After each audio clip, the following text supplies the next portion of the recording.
以前是中指症的时候，他就撞我一下，我就会翻个身，中指症就比较减轻。没想到现在戴了牙套以后，完全就没有打呼，也没有中指症。所以我太太几十年来反而现在不适应了，她习惯成自然，没有打呼噜，她还要撞我。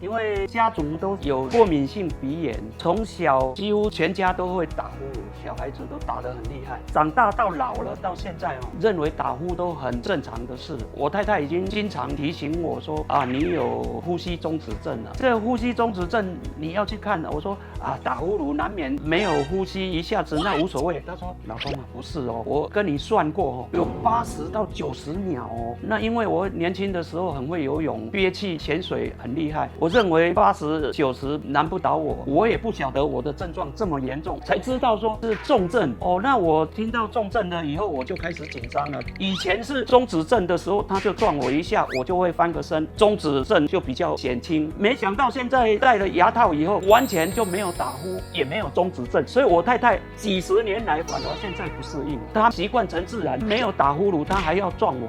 因为正压呼吸器让我太失望了，根本就没办法睡觉，戴了反而睡不着。那我干脆就再找别的。我一直尝试想说，看是不是用开刀的，看是不是用戴牙套的，所以我就找到 FB 上面有介绍诚品牙医。戴牙套确实是刚开始经历个2、3个礼拜，吃东西下颚跟上颚咬合的时候有一点疼痛，但是2、3个礼拜以后呢，我现在就没有感觉了，开始会开心的微笑了。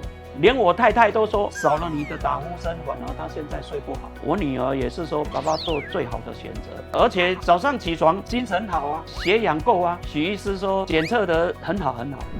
对许医师很敬佩，他跟我太太都是我生命中的贵人，也是恩人，把我拯救回来。许医师让我们都夫妻更圆满。